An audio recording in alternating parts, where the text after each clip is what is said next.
Mines మీద ఇచ్చారు ఆయన పాపం శ్వేతపత్రం. చంద్రబాబు నాయుడు గారు మైన్స్ మీద శ్వేతపత్రం ఇచ్చేయండి అంటే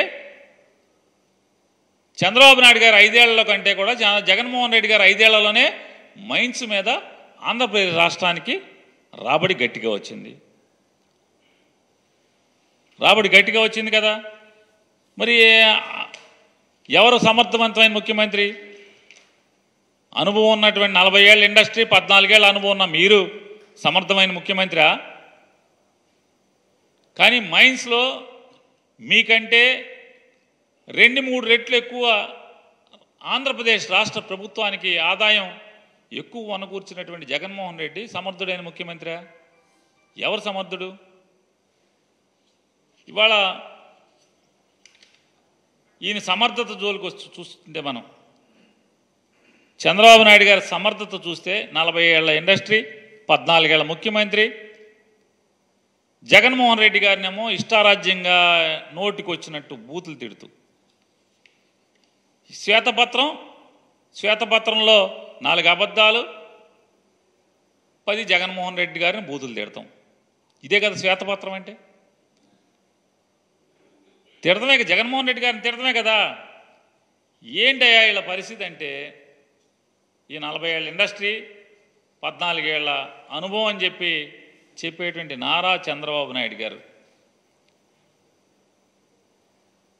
బడ్జెట్ కూడా ప్రవేశపెట్టలేనటువంటి దుస్థితి.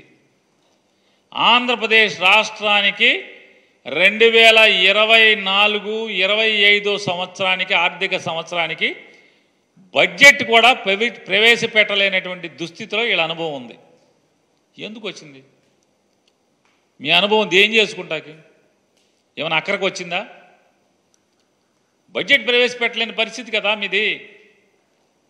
2019లో మే 30వ తారీఖున జగన్మోహన్ రెడ్డి గారు ఒక్కడే ప్రమాణ స్వీకారం చేసి, జూన్ 8వ తారీఖున జగన్మోహన్ రెడ్డి గారి ప్రభుత్వం మంత్రులందరూ కూడా ప్రమాణ స్వీకారం చేసి, అంటే జూన్ 8వ తారీఖున జగన్మోహన్ రెడ్డి గారు మంత్రివర్గ ప్రమాణ స్వీకారం చేస్తే, మే 30న జగన్మోహన్ రెడ్డి గారు ముఖ్యమంత్రిగా ప్రమాణ స్వీకారం చేస్తే, జూలై 12వ తారీఖున అసెంబ్లీలో బడ్జెట్ ప్రవేశపెట్టాడు కదా.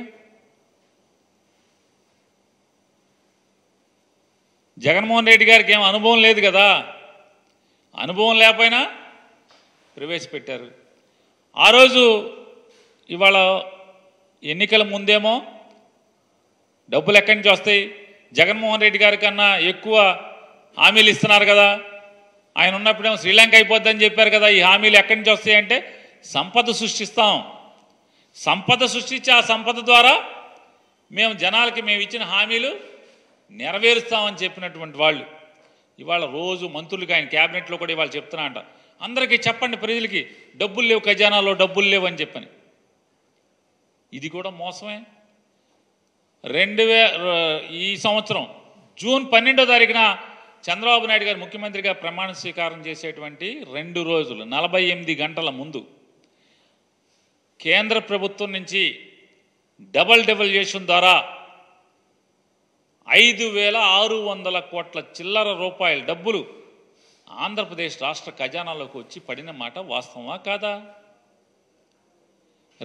అంటే జూన్ 12వ తారీఖున చంద్రబాబు నాయుడు గారు ఆయన ప్రభుత్వం మంత్రిమండలి కలిసి ప్రమాణ స్వీకారం చేస్తే, ప్రభుత్వం ఏర్పాటైతే అప్పటికి 48 గంటల ముందు 5,600 చిల్లర కోట్ల రూపాయలు డబల్ డివల్యూషన్ ద్వారా కేంద్ర ప్రభుత్వం నుంచి ఈ రాష్ట్రానికి రావాల్సినటువంటి నిధులు వచ్చి జమ అయినాయి కదా. ఎలా వచ్చినాయి డబల్ డివల్యూషన్ ద్వారా అంటే, గడచిన ప్రభుత్వం అంతకు ముందు సంవత్సరం ఏప్రిల్ 1వ తారీఖు నుంచి మార్చి 31వ తారీఖు దాకా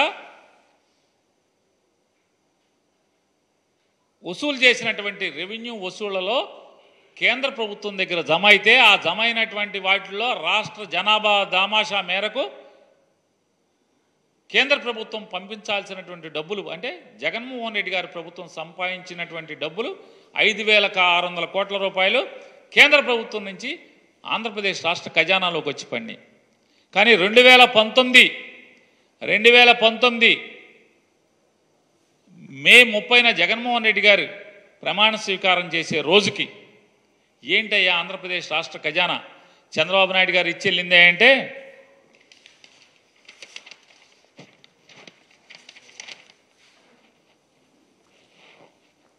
ఇది నారా చంద్రబాబు నాయుడు గారు జగన్మోహన్ రెడ్డి గారికి అప్పచెప్పినటువంటి ఖజానా ఆయన ప్రమాణ స్వీకారం చేసే రోజుకి. ఇది ఎవరండి? సాక్షిలో కాదు, ఇది రామోజీరావు గారి పేపర్. ఇది డేట్ కూడా చెప్తాను. గురువారం మే 30, 2019. గురువారం మే 30, 2019 ఈనాడులో వచ్చినటువంటి అచ్చు అయినటువంటి వార్త ఇది.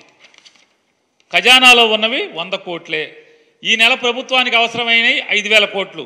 ఓవర్ డ్రాఫ్ట్ సాయంత్రంతో జీతాలు, పెన్షన్లు, సామాజిక పెన్షన్లకు 1,200 కోట్లు అవసరం. ఇవాళ దాంట్లో క్లియర్గా రాశాడు ఏమని, ఆల్రెడీ రాష్ట్ర ప్రభుత్వం పసుపు కుంకానికి, అన్నదాత సుఖీభావకి చెల్లింపులకు ఎన్నికల ముందు ప్రాధాన్యం ఇవ్వడం, కొన్ని బ్యాంకుల నుంచి రుణ సమీకరణ నాటి ప్రభుత్వ ప్రయత్నించా ఫలితం లేకపోవడంతో బహిరంగ మార్కెట్లో రుణ మొత్తాలను ఈ పథకాల కోసం మళ్లించారు.